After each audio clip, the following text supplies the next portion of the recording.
اللہ نے تمہیں پیسے دیے ہیں, نئی گاڑی تم نے خریدی ہے, چھوٹے بچے کا جوتا کیوں باندھ دیا آگے تم نے؟ جوتا باندھنے سے اگر یہ ایکسیڈنٹ سے, حادثے سے گاڑی بچ سکتی ہوتی ہے تو پھر پاکستان کے جتنے پی آئی اے کے جہاز ہیں سب پر باندھ دینا چاہیے, سب پہ جوتے لٹکے ہوئے ہوں. عجیب تم نے فلسفہ تراشا. کسی نے جو ہے وہ کالی رنگ کی پٹی باندھ دی نیچے, اس سے اس کو نظر نہیں لگے گی. گھوڑے کے پاؤں کے نیچے جو کھری لگی ہوئی ہوتی ہے, کچھ لوگوں نے اپنے گھروں میں وہ باندھی ہوئی ہوتی ہے کہ اس سے ہمارے گھر کے اندر کوئی مصیبت نہیں آئے گی, کوئی تکلیف نہیں آئے گی. کسی نے ہنڈیا اپنے گھر کے اوپر الٹی رکھی ہوئی ہوتی ہے, یہ ہنڈیا بچا لے گی. اور میاں ہنڈیا کیا بچائے گی تجھے؟ اللہ کے قہر سے کچھ نہیں بچا سکتا. جب تمہارے اوپر کوئی مصیبت نازل ہونی ہے تو کچھ نہیں بچا سکتا. اگر بچنا چاہتے ہو تو پھر اللہ سے استغفار کرو, اللہ تعالیٰ کی تسبیح کرو, اللہ کی تحلیل کرو, میرے حضور پہ درود پڑھو, پھر دیکھنا کہ مصیبتیں ٹلتی ہیں یا نہیں ٹلتی. تو یہ خام خواہ کے رکیے, اور یہ عامل لوگ جو ہیں ان کا تو کام ہی یہی ہے. ان کا کام چلتا ہے لوگ ذوف الاعتقادی میں مبتلا رہے ہیں, اور یہ کہہ دیتے ہیں کہ آپ کے خاندان میں ایک منحوس عورت ہے, یہ اس کا کیا ہوا ہے, تو کوئی نہ کوئی منحوس تو پہلے ہی انہوں نے طے کر رکھی ہوتی ہے, فوراً ذہن وہاں جا کے لکھ ہو جاتا ہے. اس کا نون سے نام شروع ہوتا ہے, اس کا کاف سے نام شروع ہوتا ہے, اس کا جیم سے نام شروع ہوتا ہے, تو پورے خاندان میں کسی کا نام کاف, نون یا جیم سے تو شروع ہوتا ہی ہوگا, یا دوستوں میں, تو فوراً ذہن جو ہے ادھر منتقل ہو گیا. اب یہ بابا جی نے بتا دیا ہے, ہاں ہاں ہاں اس نے یہ بات کی تھی, کچھ باتیں یاد آنے لگی. اس کاف سے شروع ہونے والے نام کے ساتھ نفرت پیدا ہو گئی. اس بابے نے نفرت کا کاروبار کیا. اس نے تو 100 روپے 200 روپے لے لیے, لیکن دو انسانوں کے اندر نفرت ڈال دی. اس کا گریبان کل قیامت کے دن پکڑا جائے گا. ان ملنگوں کے پاس, ان ذوف الاعتقادی کو پھیلانے والوں کے پاس کبھی نہ جاؤ. تمہیں مصیبت پڑی ہے, تمہیں لگ رہا ہے کہ شاید میرے اوپر جادو ہے, تو پڑھو نا سورہ بقرہ, جادو جڑ سے اکھڑ جائے گا. 40 دن اپنے گھر میں سورہ بقرہ پڑھو, برکت ہوگی. کہتے ہیں مولوی صاحب 40 دن تو نہیں پڑھی جا سکتی, 2.5 پارے, ہمیں کوئی تعویذ ہی کرتے ہیں. ہم شارٹ کٹ چاہتے ہیں نا, روزانہ صبح 2.5 پارے سورہ بقرہ پڑھے, یہ تو ہم سے نہیں پڑھی جائے گی. تو آپ کوئی تعویذ ہی لکھتے ہیں. کاروبار میں برکت نہیں, میں کہتا ہوں پڑھو نا سورہ واقعہ, 3 رکوع ہیں, برکت ہوگی. ہم کہتے ہیں ہمیں تعویذ ملنا چاہیے, بس وہ ہم گلے میں رکھ دیں, بٹوے میں رکھ لیں, پرس میں رکھ لیں, اور ہمارا کام ہو جائے, ہمیں کچھ بھی نہ پڑھنا پڑے, ہمیں وضو تک نہ کرنا پڑے, نماز نہ پڑھنی پڑے, اور برکت ہو جائے. ایسے برکت تو نہیں آتی. اس لیے چھوڑو ان کی جان, آؤ قرآن مجید پہ آؤ, آؤ سجدوں پہ آؤ, آؤ دعاؤں پہ آؤ. سحری کے وقت اس کی رحمتیں آواز دے رہی ہوتی ہیں, حل من مسترزقن, ہے کوئی رزق مانگنے والا, اور تم اس وقت سوئے ہوئے ہو, سارے دن ٹھوکریں کھاتے ہو. آؤ نہ اس وقت جھولی پھیلا کے, ہاتھ پھیلا کے کہو مالک تو جھولیاں بھر دے. تو پھر دیکھنا, میرا بیٹا سالم مشرکین کی قید میں ہے اور میں فاقوں کی حالت میں ہوں. تو فرمایا آل محمد کے پاس ایک سیر جو ہیں, بس اس کے علاوہ ہمارے پاس بھی کھانے کے لیے دنیاوی اسباب نہیں ہیں.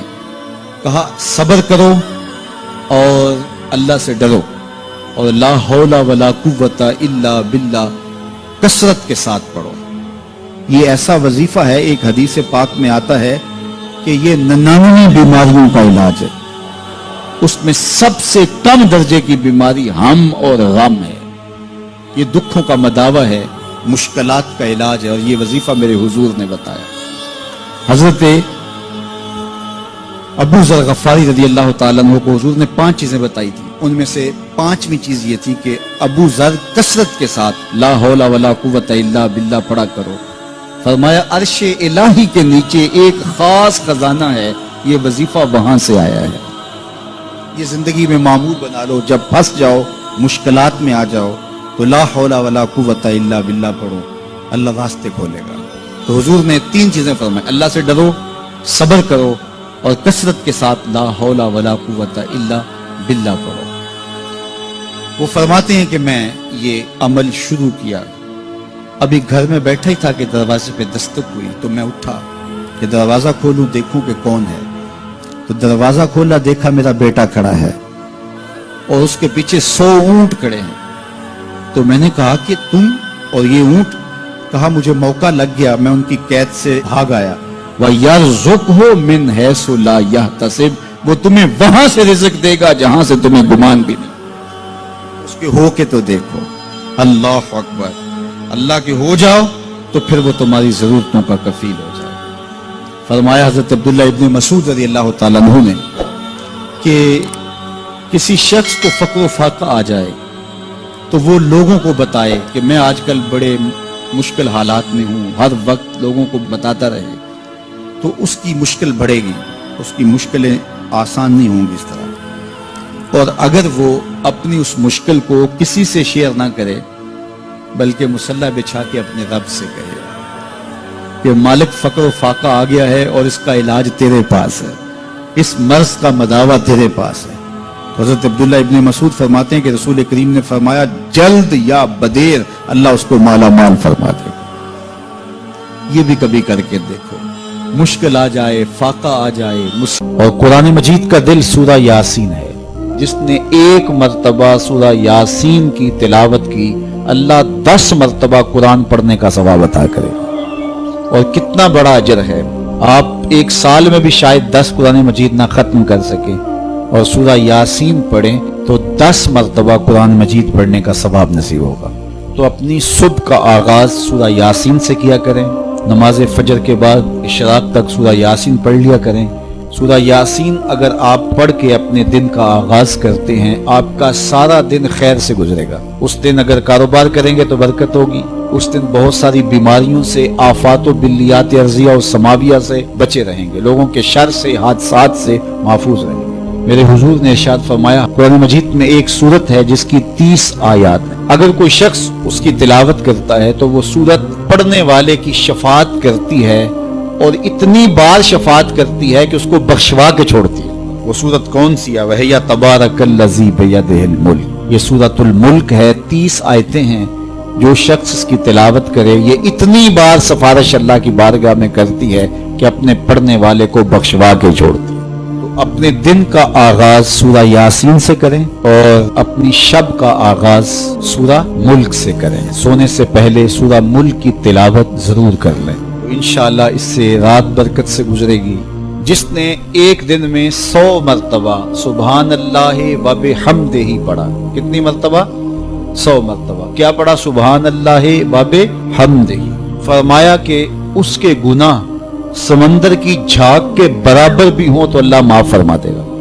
تو یہ اپنے وظائف میں شامل کر لیجئے، سبحان اللہ و بحمدہ۔ اور حدیث بخاری ہے کہ 2 کلمے ایسے ہیں جو اللہ کو محبوب ہیں اور زبان پر مشکل نہیں، زبان پر بڑے آسان ہیں، اور جب میزان پہ رکھے جائیں گے تو پلڑے کو جھکا دیں گے، بڑے بھاری ہیں میزان پہ۔ وہ 2 کلمے یہی ہیں، سبحان اللہ و بحمدہ، سبحان اللہ العظیم۔ تو اگر اس کو 100 مرتبہ روزانہ پڑھے تو سمندر کی جھاگ کے برابر بھی گناہ ہو تو اللہ معاف فرما دیتا ہے۔ اللہ فرماتا ہے ما یفعل اللہ بعذابکم، وہ تمہیں عذاب دے کے کیا کرے گا؟ ذرا لہجہ دیکھیے، ذرا انداز، ما یفعل اللہ بعذابکم، وہ تمہیں عذاب دے کے کیا کرے گا؟ تم اس کی مخلوق ہو، اپنے دستے قدرت سے اس نے تمہیں بنایا ہے، تو وہ تمہیں عذاب دے کے کیا کرے گا؟ اس کی ضرورت نہیں ہے کہ تمہیں عذاب دے، نہ اس کی چاہت ہے کہ تمہیں عذاب دے، کوئی خود چھلانگے لگائے تو اس کی مرضی۔ فرمایا کہ ما یفعل اللہ بعذابکم، وہ تمہیں عذاب دے کے کیا کرے گا؟ ان شکرتم وآمنتم، اگر تم شکر ادا کرو اور ایمان لاؤ تو وہ تو قدردان ہے جو کوئی اس کا شکر کرتا ہے اور جو اس پر ایمان لاتا ہے۔ تو اللہ اس کے لیے عذاب نہیں رکھا، اس کے لیے رحمتیں رکھی ہوئی ہیں۔ تمہیں دستے قدرت سے بنایا ہے اور وہ تمہیں خوش دیکھنا چاہتا ہے، تمہیں خوشحال دیکھنا چاہتا ہے، تمہیں سرشار دیکھنا چاہتا ہے، تمہیں نہال دیکھنا چاہتا ہے، تمہاری زندگی کو خوشگوار دیکھنا چاہتا ہے۔ تم نے اپنے آپ کو خود اپنے اعمال کی وجہ سے مصیبتوں میں ڈالا ہے، تو کہا شکر کرنے کی عادت ڈال لو، دیکھنا پھر اللہ تعالیٰ جل شانہ کی رحمتیں تمہارے اوپر کس طرح اترتی ہیں، اس کی نوازشیں تمہارے اوپر کیسے برستی ہیں۔ توکل اگر ہم سیکھ جائیں تو توکل ایک ایسی دولت ہے کہ جو خوشحال زندگی کی ضمانت بنتی۔ جب ہم اللہ پر توکل نہیں کرتے اور ہم سمجھتے ہیں یہ سب کچھ ہماری محنت کا نتیجہ ہی ہوگا، اور نتیجہ جب نہیں آتا تو پھر ہم بے چین مضطرب ہو جاتے ہیں، اور جب ہم اس پہ توکل کر لیں تو پھر ہمارا صرف اتنا ہی کام ہے کہ میاں ہم یہ کام کر رہے ہیں، بس یہ حکم، ہم بیج بو رہے ہیں، بس یہ حکم ہے اور بو رہے ہیں، باقی اس پہ بھروسہ ہے، یہ کام اس کا ہے کہ اس نے اس کو اگانا ہے، اس کے اوپر پھل لگانے ہیں۔ تو جب اس پہ توکل ہو جائے تو بندہ سوکھا رہتا ہے، ورنہ بندہ مشکل میں مبتلا ہو جاتا ہے۔ بسا اوقات ایسا ہوتا ہے کہ بندہ ایک منصوبہ تیار کرتا ہے، اس کا عملی نتیجہ اس کو سامنے نظر آ رہا ہوتا ہے، لیکن نتیجہ بالکل الٹ جاتا ہے۔ سید علی المرتضیٰ فرماتے ہیں میں نے اپنے ارادوں کی شکست سے ہی اپنے رب کو پہچانا ہے، کہ میں ایک منصوبہ تراشتا ہوں کہ یہ اور یوں ہوگا اور وہ ہونا چاہیے، لیکن نتیجہ وہ نہیں آتا، تو کوئی طاقت ہے اس کا جو نتیجہ بدل دیتی ہے۔ تو بندہ اس طاقت پہ یقین کرتے، اس پہ توکل کر کے جو ہے وہ اس پہ بھروسہ کر لے تو زندگی سوکھی ہو جاتی ہے۔ مغرب میں جو اللہ پر یقین نہیں رکھتے وہ خودکشی کر لیتے ہیں کہ یہ کیوں ہو گیا، ایسا نہیں ہونا چاہیے تھا، لیکن ہم خودکشی اس لیے نہیں کرتے، ہم کہتے ہیں میرا رب جس طرح چاہے اس طرح ہی ہوتا ہے، جو اس نے طے کیا ہوا ہے وہ کر کے رہتا ہے، اس لیے تم اس پہ توکل کر لو اور اس پہ بھروسہ کرو۔ حضور علیہ الصلوۃ والسلام نے فرمایا لو انکم توکلون علی اللہ حق توکلہ، اللہ پر توکل کرنے کا جو حق ہے اگر تم وہ ادا کر دے تو فرمایا اللہ تمہیں ایسے رزق عطا کرے جیسے پرندوں کو عطا کرتا ہے۔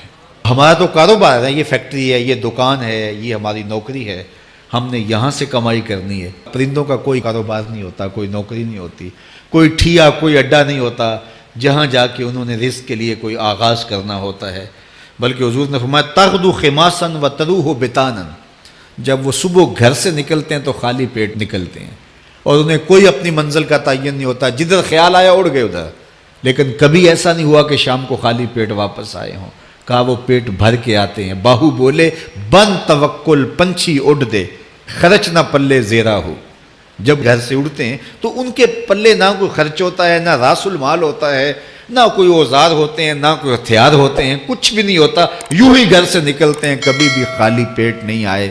فرمایا اگر اللہ پہ پرندے توکل کر لیں تو اللہ اسے بھی عطا کرتا ہے، تم توکل کرو گے تو تمہیں عطا نہیں کرے گا۔